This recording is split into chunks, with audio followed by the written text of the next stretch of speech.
Hey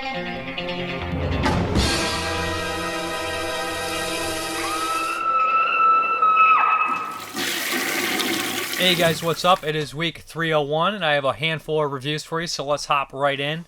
First up is going to be from Arrow Films, and this is The House That Screamed. Now, I covered this before. This was originally put out by Scream Factory on Blu-ray a few years back. I think I covered it, so I think it's out of print. It's nice to see Arrow reissue this one. It's made in 1969. It's a Spanish film. Now, you can watch it in Spanish or English. This is a really solid kind of gothic, school girls in peril kind of movie, if anybody's ever seen kind of like the girls go to school. It's a classic like Euro trope. It's in a lot of English films, Italian films, and that's exactly what this is. A lot of Hammer films follow this trope as well.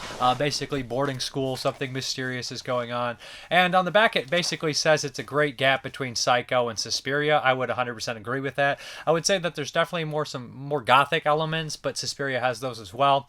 So essentially what we have here is a young girl is sent to this boarding school in Christine Garbo. Basically, her big cult film would be Let Sleeping Corpses Lie, aka Living Dead at Manchester Morgue from 74.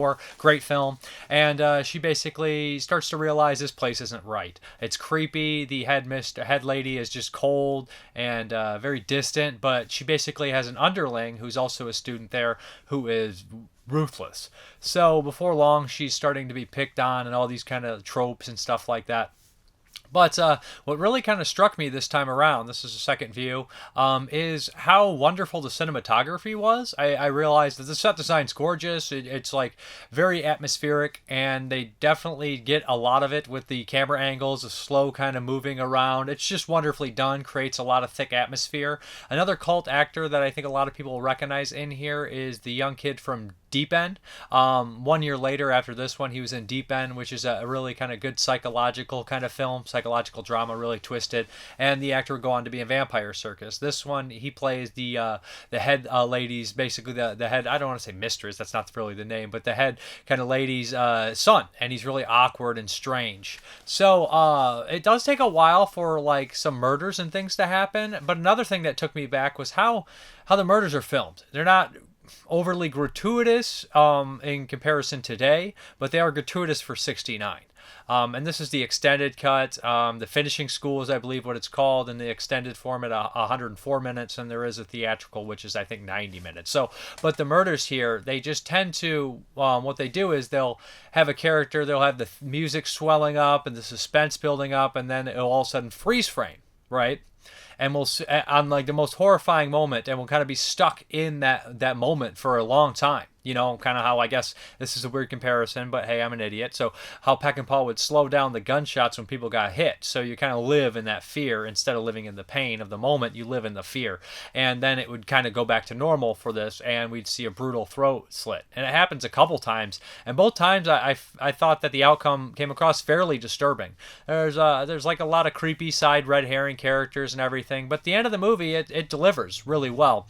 Part Psycho, part May, part Suspiria, all these little things in there. The director actually did another famous horror film from Spain from 1976 called Who Can Kill a Child, which is a really good, excellent killer kids movie. Pretty much Stephen King must have saw that movie and wrote the short story for Children of the Corn and just ran with it, because that's essentially what it is. Although Who Can Kill a Child is leagues better than Children of the Corn. No offense to Children of the Corn, I do enjoy it, but it's not Who Can Kill a Child. There's no doubt about that.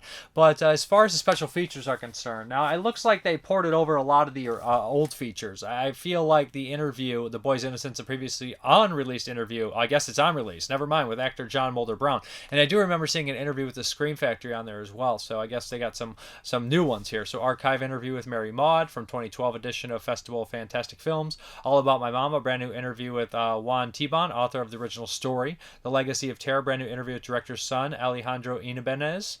Screaming the House Down, a brand new interview with Spanish horror expert Dr. Antonio Lazarribal, discussing history of the film and its director. Alternative footage from the original Spanish theatrical version, trailers, TV spots. And we also have it with Spanish audio and English audio, and brand new audio commentary by critic Anna Bokaslaka. That's a very hard name to pronounce, and I did listen to a bit of that. I pretty much went through that and listened to her talk about it, and she's from the Final Girls podcast, and she's also Spanish, and she kind of talked about this film and compared it to a lot of other things.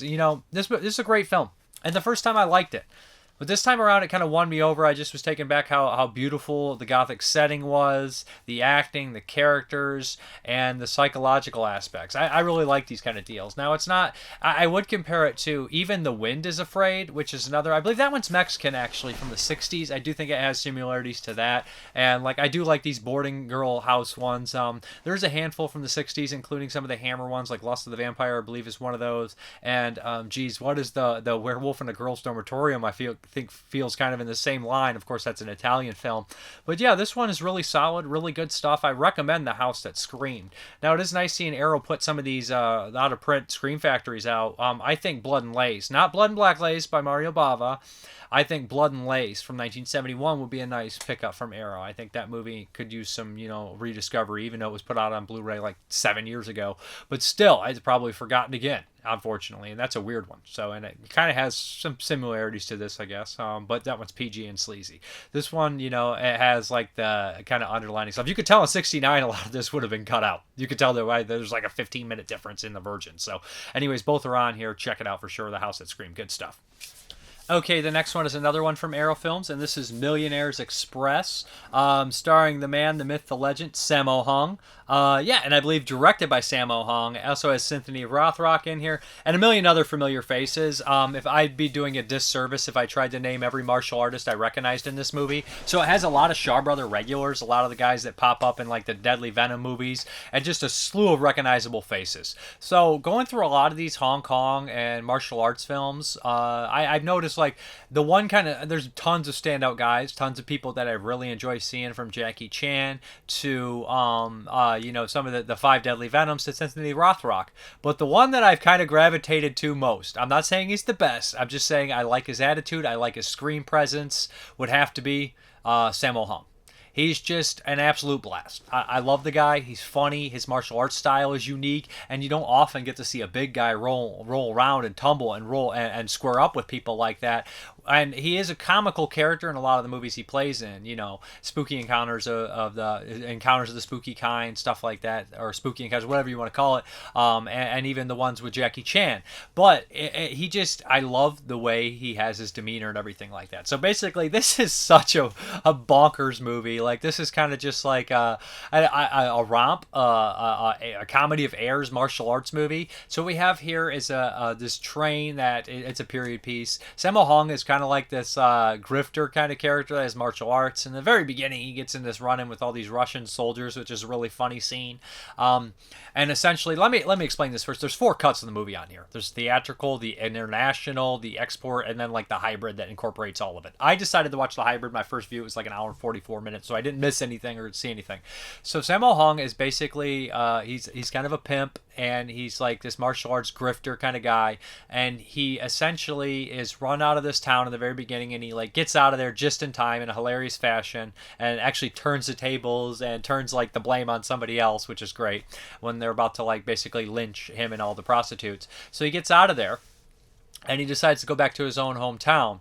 And his hometown, obviously he has some, problems there. They don't want him there. But at the same time, recently, the police force had double-crossed everyone and decided to rob the bank after they burned down a house. So they're on the run. I think the fire chief has taken over. Now he's looking for the criminals. Sammo Hung comes in here, and they clash heads. And Sammo Hung decides that there's this huge Millionaire Express train full of rich people on there. Also loaded with a bunch of people trying to do their own schemes and everything, including a cheating husband and a group of outlaws that want to rob everyone on the train and get this scroll that these Japanese characters are carrying. So it's insane. So essentially, Sammo Hung's idea is to knock this train off the track, so they all have to stop in his hometown so he can be a hero, and the brothel that he's running so they can make a bunch of money. It does not go that way. What happens is you end up with this ragtag group of people, including some of the Japanese people, some of the prisoners, some of the police officers that double cross there, the firemen, the prostitutes, Sammo Hung, all fighting these group of bandits. Cynthia Rothrock is one of the bandits. A bunch of other familiar faces are in the bandits. Like I said, Shaw Brothers alumni, tons of martial artists, everybody and their brothers in here. They all have unique styles and everything. You remember who they are, and it's just really great to see it. I wish I was more versed in who their names are and everything they've been in, but just watching about 25 to 30 of these kung fu movies in the past few years, it's like, oh, and that guy is in here, and that guy, and that person, and that cat venom and whatever. And it just was really awesome and unique. But my favorite scene, again, is when Cynthia Rothrock and, Sammo Hung square up. It's just a really brilliant scene, and the faces they make and the moves they land. Anyways, this movie's great. This is a blast. This is an excellent movie. Like I said, 4 different versions on here. Started listening to some of the commentary with Frank Jin, and that was really entertaining. He talks about, the history of Sammo Hung and some of that stuff and how this movie came to be, but there's a lot of features on here as well. So essentially what we have here is commentary on the theatrical track. Then we have commentary on the extended cut.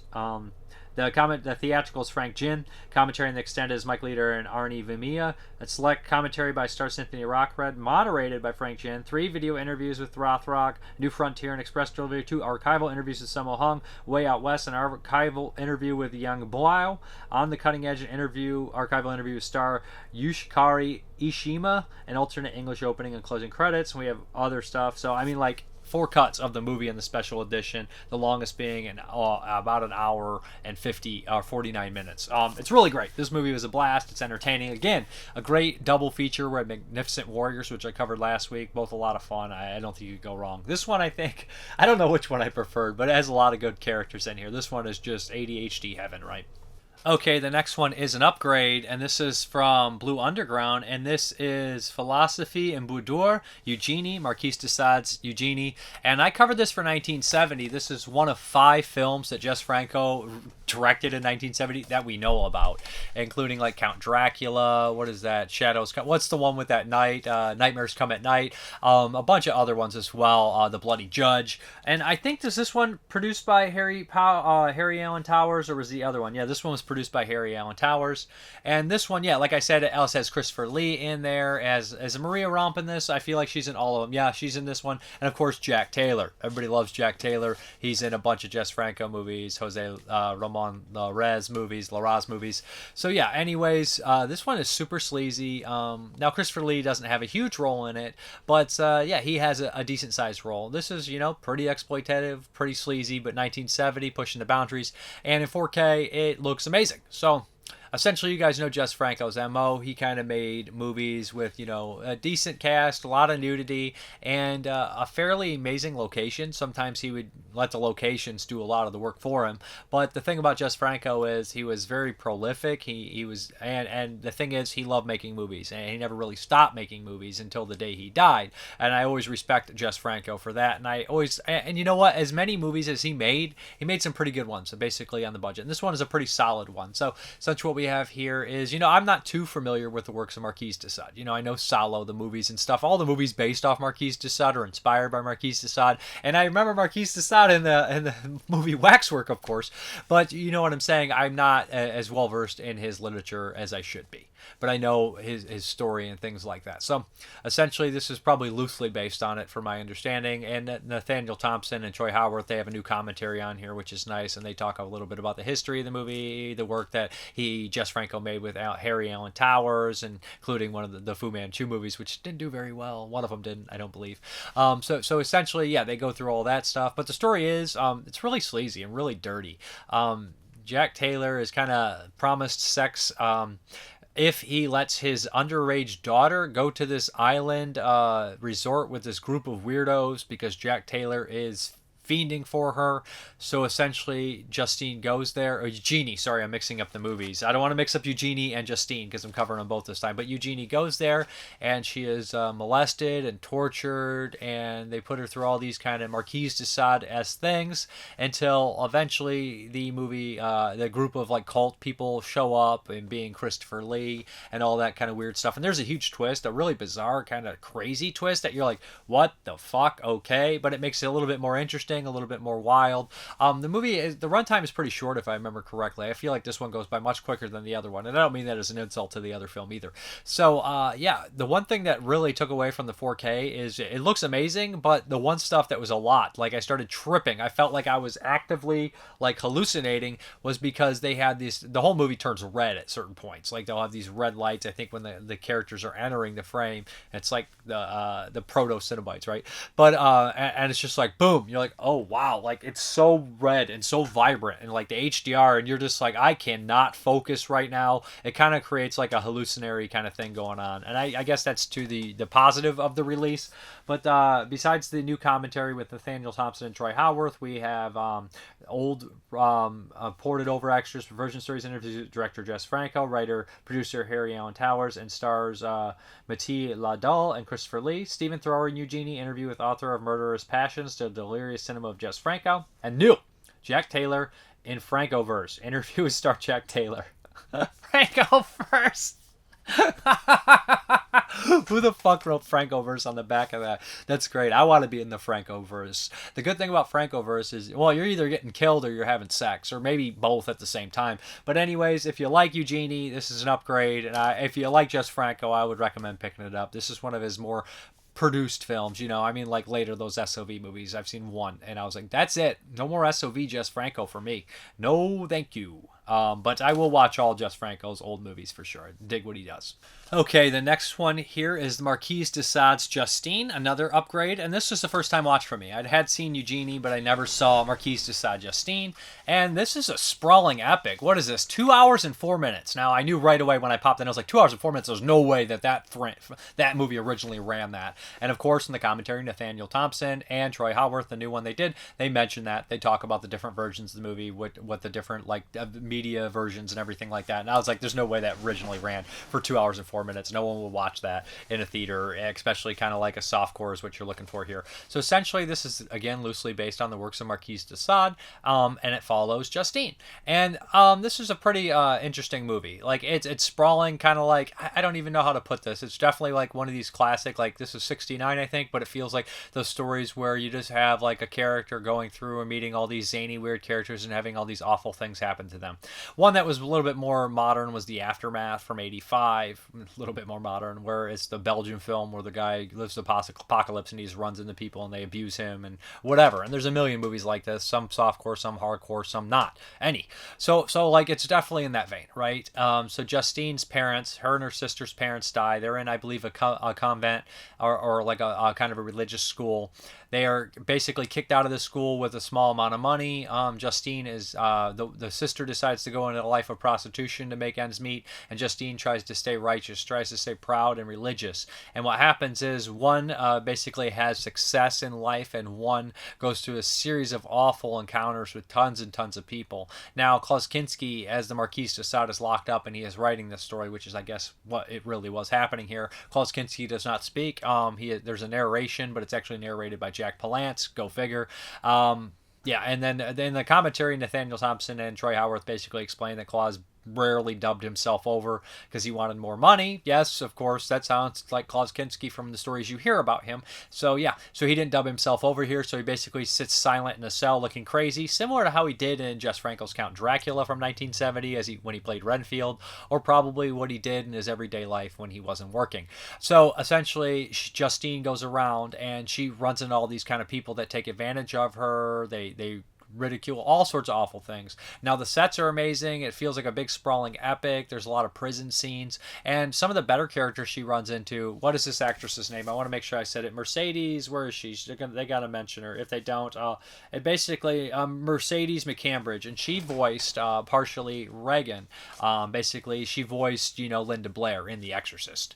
And she's excellent in this movie. She's chewing the scenery. She's having a wonderful time. She plays like this leader of this quartet of criminals, and she's excellent. She's really fun in it, and she helps Justine break out.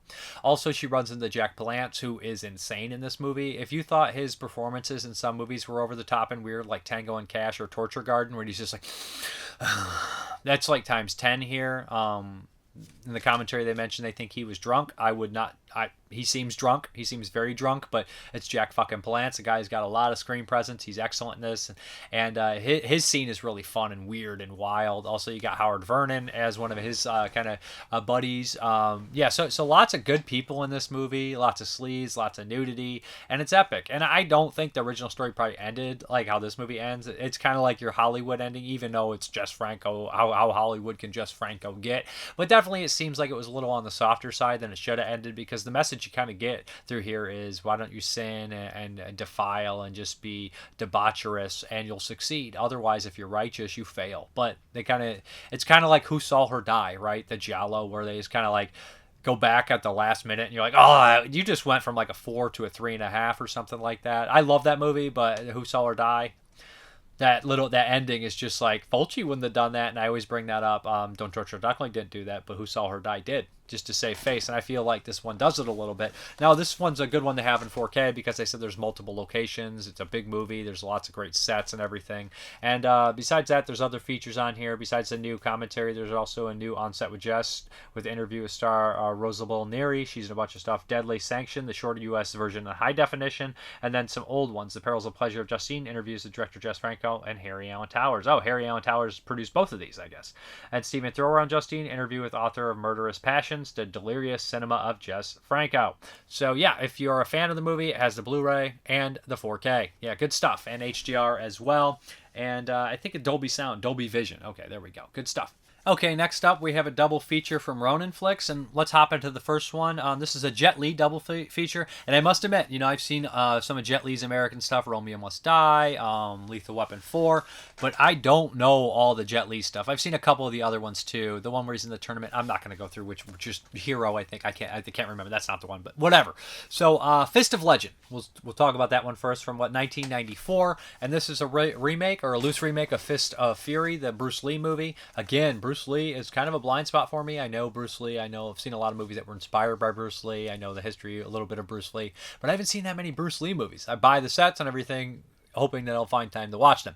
So we have Fist of Legends. So essentially what we have here is, this is a very typical kind of, even though it's in the 90s, it feels a lot like the old Shaw Brothers movies kind of plots, and in certain ways, a lot of the Kung Fu, we always have the Chinese versus the Japanese in martial arts and everything like this.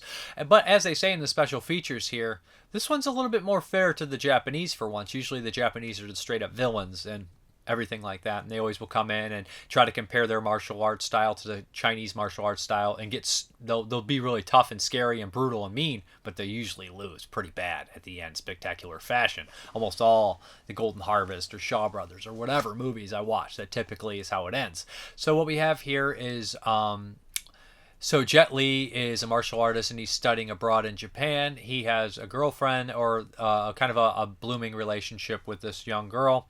And what happens is, basically he gets message that his master has died. So he heads back to China, and he finds out that he lost in a battle with a Japanese guy that's in their location. At this point, Japan is kind of imperialistic in China, and they're ruling everyone and treating the Chinese very poorly. This creates definitely something between, the Chinese and Japanese, and Jet Li kind of oversteps his bounds against the master's son and challenges the Japanese, sensei or master, and beats the ever-living shit out of him. That makes him question whether his master truly lost fairly. So he opens up a huge can of worms and realizes that the military's involved and everything, and they're starting to be corrupt, and people falling out, and love stories and all this kind of stuff. Now here, let me talk about stuff that you guys want to hear about. The fighting. The fighting's really, it's typical in a lot of these Kung Fu movies to where it's not exactly realistic, but it has like a more harsh, grittier feel to it than a lot of the other ones I've seen. Because when Jet Li hits people, all the punches and kicks, they look real, they look legit, except people fly halfway across the fucking room sometimes, and that doesn't seem very realistic. But some of the action here seems a little bit more realistic, if that makes sense. You don't have a lot of the like stuff like that, where it's like, I don't know if that would actually do anything, like, dragon claw shit, where you're like pulling out people, like touching their like head, like bop bop bop, and then just like 6 guys fall down dead. We don't really have that. We have a little bit more brutality and fighting and everything like that. So, anyways, there is some comedy elements involved with this, especially with the Japanese, the Japanese father of his love interest and all this kind of stuff. And they do tackle a lot of racism and stuff like that in here. So it makes it a little bit more, political, a little bit more, weight to it. So this one was really good. Fist of Legend, I enjoyed it. Jet Li is really good in it. He has his own persona. He's a tough ass mofo, and it has a lot of here we go. Let me get the special features on here, because there is a slew of them. Man Behind the Legend, an exclusive interview with director Gordon Chan. Brother in Arms, an exclusive interview with Kung Fu impresario Chin Soo Hu. The Way of the Warrior, an exclusive interview with Japanese action legend Kurata Yasuko, and the School of Hard Knocks, a screen fighting seminar at the celebrated Kurata Action School. A look at the Fist of Legend with director Brent Ratner and film critic Elvis Mitchell. Deleted scenes, original theatrical trailer. So it's pretty awesome. Yeah, and Elvis Mitchell and Brent Ratner definitely have a love for this, and they go into a lot of the stuff that I mentioned and more, of course. And I like the interview with the director. The director seemed like a highly intelligent guy, and just seemed to like explain how he called the original director and talked to him and make sure he got his blessing and everything like that before he went ahead and directed this. Okay, the next one from the Jet Li set is the Tai-Chi Master. And yeah, this one is basically a period piece. It also has Michelle Yeoh in there, of course, and Jet Li. So yeah, this one was more in line with the typical Kung Fu films I watch, but they all have that same element, you know, like this one it's pretty epic though. It's a big movie. It's a big movie. So we have two monks that grew up together, and basically one of them had like kind of a more aggressive style. He just couldn't hold his temper, and he's basically excommunicated from the temple. And Jet Li goes with him. Jet Li is the more level-headed one, and they decide to venture out into the real world. Right away, they kind of realize that there's a lot of problems there, and there's a group of, you know, basically an army that's really imperialistic. Catching a pattern here, and basically the way to be successful is to kind of join them. And we have the evil, kind of more, I don't want to say evil, but more aggressive brother going along with them, and we have the more, you know, good-natured one, Jet Li, staying back. So this is very typical in a lot of the the ones, like a lot of the Shaw Brothers movies. The Boxer from Shang Tuang has a similar story, right, where we have a couple characters and one chooses the path of like greed and one doesn't. Although I think that the character in Boxer of Shang Tuang is a good guy, while this one is kind of more the opposite. But we definitely have that. We have that also, the Hero, which was another one that was remade, basically Boxer of Shang Tuang. So we have that storyline, right, of basically one chooses the good way and one chooses the righteous way, one chooses the unrighteous way. So essentially, of course, you know what's going to happen here, right? The village Jet Li's in is going to be head to head with the army, imperialistic forces, and his brother has climbed the ranks. So this pits them against each other. There's a lot of big epic battles. It's violent. A lot of characters get killed. A lot of characters that, you know, are decent, well-established characters. There's some humor and everything like that. All of the characters get to throw down some brutal stuff. The main villain is really good too. He's a creepy kind of guy, very excellently portrayed. So this one's really solid, really good stuff, entertaining, big, epic, fun, different from the other one. These two are good kind of double feature because they're obviously star Jet Li. They show his talents, but they show two different time periods, and they show two different kind of characters that he can play. So I enjoyed both of them. The Tai-Chi Master, as far as special features are concerned, we have Nemesis, an exclusive interview with star Chin Shu Hu, the birthplace of Tai Chi, on location in Chen Village. Meditations on the Master, the film director Brent Ratner and film critic Elvis Mitchell discuss Yung Wo Ping. Twin Warriors, film director Brent Ratner and film critic Elvis Mitchell discuss Jess Lee and Michelle Yeoh. Michelle Yeoh obviously was in one of the biggest movies of last year. She was also in Magnificent Warriors, which I covered last week. So yeah, anyways, these are both two nice additions of two fun movies. Now, I'd never seen them before. I know people that are like, Dave, how are you not know Jet Li? You know, I was mostly a horror cult guy, and Jet Li is a cult guy, but, you know, I missed a lot of the mixed martial arts movies, you know, from you know, Asia and everything like that. I'm finally getting into them, and I'm enjoying them. There's another couple Jet Li movies coming out soon from Ronin Flicks I look forward to checking out. So, yeah. Okay, next week or the week after, we're covering like the animals' attacks on 22 shots, and we picked dogs. And this was actually my pick. And this is a French movie from 1989 that I'd heard about for a while called Beware of the Dog That Thinks, Baxter. And I was told or heard that this was basically Henry Portrait of a Serial Killer as told by a dog. It's a bull terrier, which is fun to me. And yeah, so right away when I heard like the narration of the dog talking, it reminded me a lot of Baby Blood, which is another French movie where like there's this little parasitic like Lovecraftian god creature in this woman, and it keeps talking like, I need blood, and like just talks out loud to her. But like his voice and everything and his demeanor reminded me a lot of that. So essentially we kind of have this divided in like kind of chapters, I guess you would say, where this bull terrier has different owners and everything, and we kind of are cutting back between all the characters and his future owners, and they all kind of intermingle with each other and everything like that. So essentially the bull terrier is given as a gift to this guy's mother-in-law, she's lonely, and she seems okay at first, and she does not like the dog, and the dog explains the smell of fear and everything, and he does not care for her. And one day she gets injured, she becomes kind of like this recluse, and tragic things happen, different things unfold, and the dog ends up going across the street to where he wants to go with a couple. But yeah, things just don't work out, and he ends up eventually with a troubled soul and this young kid who's obsessed with, World War II, and the dog learns a lot, and it's kind of really fucked up. It's a twisted movie, and pretty crazy, and like there's a lot of elements, and the dog has like this smugness about him and intelligence about him, which it's weird, is a lot of the people he's around don't. The dog has more knowledge and understanding than a lot of people, but it's also, he also falls to his primitive estates and is disgusted with himself. So it's like kind of a dark comedy in a lot of ways, in the weirdest kind of ways. It's not laugh out loud funny, but I guess you could say the absurdity and weirdness of the entire thing comes across as some sort of bizarre comedy in a lot of ways. But it's just, imagine, it is the best way to explain it is a Henry Portrait of a Serial Killer inner monologue as told by a dog. It's well shot, the score is really well done, the characters are well established, I like how the script unfolds, and it's dark. It's dark. It has some really disturbing subject matter in here, and just like sad. I guess I would say sad less than disturbing. It's just like sad and depressing in a lot of ways. Just humanity and general as told through a dog that wants to kill everything. Basically, not, and the dog has its reasons why it kills and stuff like that. So I like that stuff. There is a commentary with Mark Savage, who's an Australian film director. I believe he did Road, what was that one? Purgatory Road, that Unearthed put out a few years back, and it was excellent, kind of Southern Gothic film. And he has a bunch of other movies too, Sensitive New Age Killers, and I can't think of his other ones. It's been a while. I've only seen Purgatory Road, and I have that box set that was Subversive put out years back, and I never ever did watch it. I'll have to get to it. But Mark Savage, he talks a little bit about the movie differences between the book and the film and everything like that. But Baxter, interesting, weird shit. I liked it. I enjoyed it. That's up my alley. It's kind of bizarre shit. Okay, the Patreon pick is by Dan the Cameraman, and he told me, basically, since we didn't know what the one thing meant, like director spot, whatever, he said, pick basically my favorite composer, Riz Ortolani. He said, pick one of the scores, a movie that he scored that you have not seen. So I was going through it, and I looked at one, and I said, Confessions of a Police Captain. Who is it? By Damiano. I cannot say his name. I think this guy did a bunch of like, kind of like Eurocrime films and dramas, but he also did Amityville 2, The Possession, if I'm not mistaken. And this movie stars Franco Nero and Martin Balsam. Two excellent actors. It also stars the asshole from In the Folds of the Flesh from 1970, who plays kind of the bald criminal. He's also in this as a creep and an asshole. But yeah, this movie's excellent. And the score by Riz Ortolani, it's one I've heard before. It's one that gets stuck in your head. I'll play it. It's great stuff. It's amazing.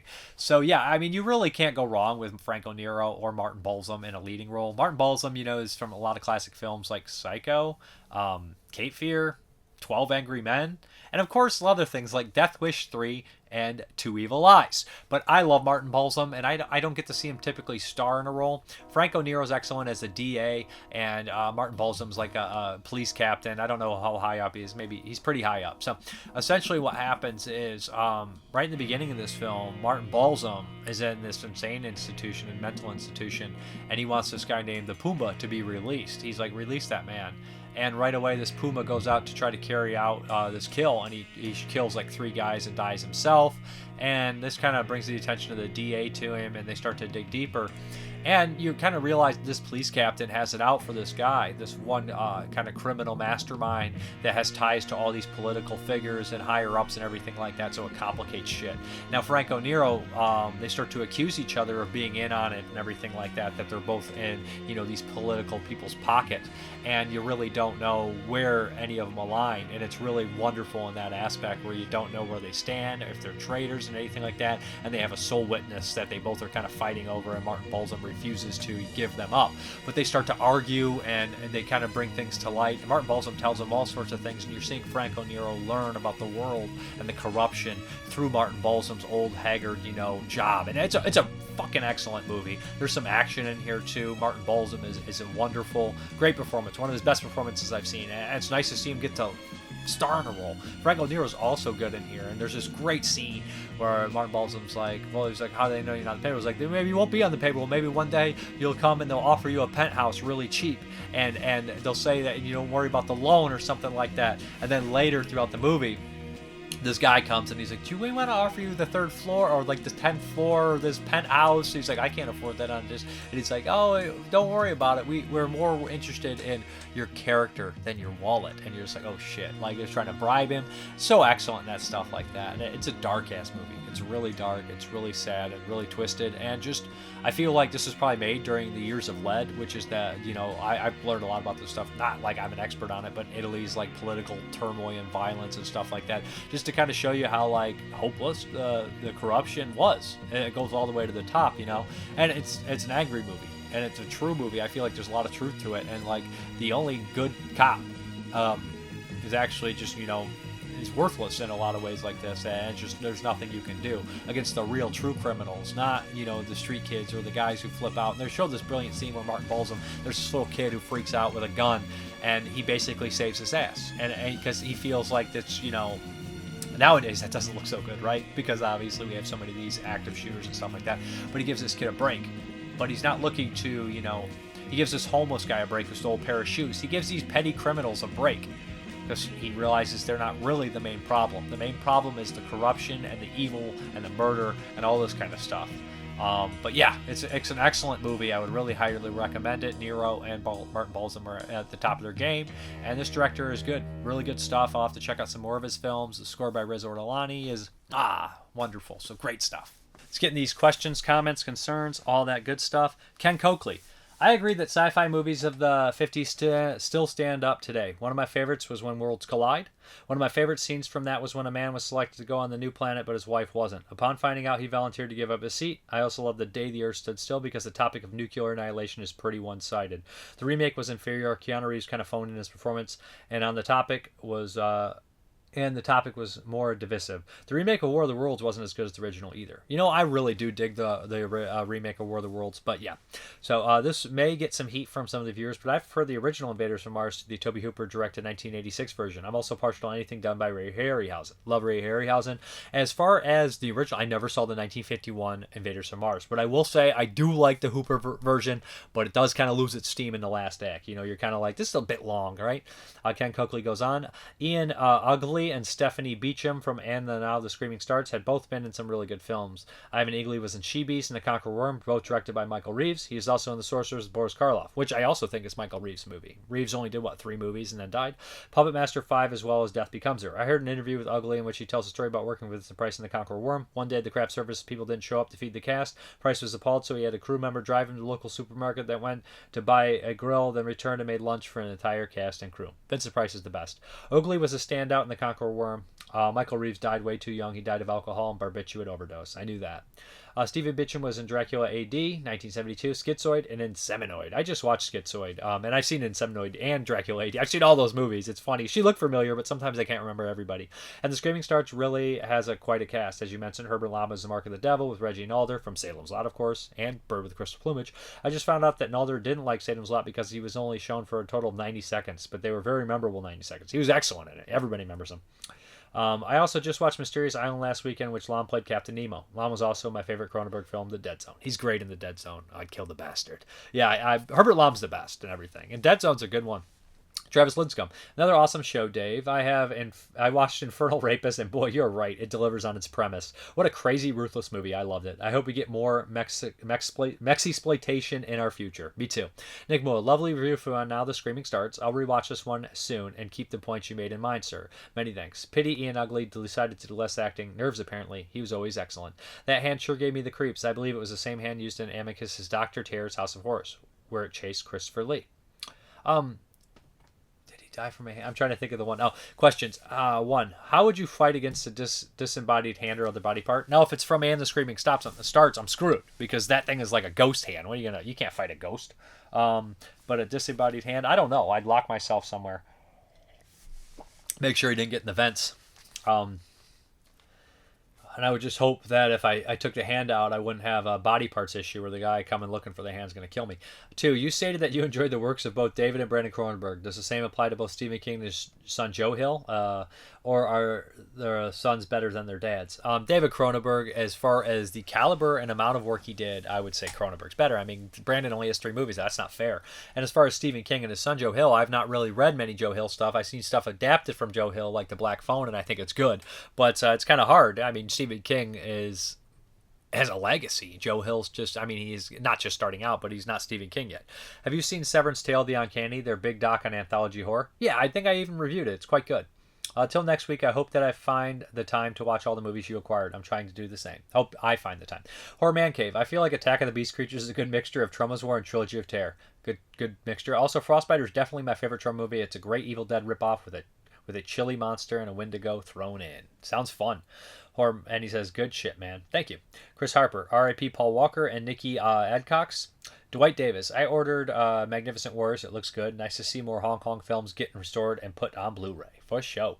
Matthew Hale, From Beyond has been uncut since the MGM 20th Century Fox DVD. I remember having that DVD. I remember having a VHS. Sometimes I'm getting old. I remember buying that DVD right when it came out. I think did it come out September 11th? Because I remember before 9/11 there was one day where like 10 movies got released on September 11th, and I bought like all of them, and I was so excited. Like Food of the Gods was one of them. So it's so long to remember, you know. I've been doing this a while. And then, but thanks for the info. And Anthologically Steve, hey Dave, are you getting the Severin Lindsay Millions box set? Got mine yesterday. It's spectacular. Looking forward to your thoughts on it. Love the channel. Keep up, dude. Yeah. I'm not going to show it in the update because we're going to be reviewing this bad boy. I'll get to it next week. And then P.S. Especially love your Troy Howarth episodes. Me too. Thank you. Isimicio, isn't it a shame that Rafael Delpard only made 2 horror films? For sure. Happy to, and she's referring to, I covered Clash last week, and he also directed Night of Death from 1980. Happy to hear you enjoyed both, especially Night of Death. I love Clash as well. Saw Megan and honestly had to do 3 sittings to get through the film. It was so goofy. I love how Gemma had no visible sadness towards her sister dying for pretty much the entire movie. I'm skipping over your Infinity Pool review because I haven't seen it yet. Watching it this weekend. I enjoyed Antiviral a lot. Possessor was okay, but his style is on point, so we will see.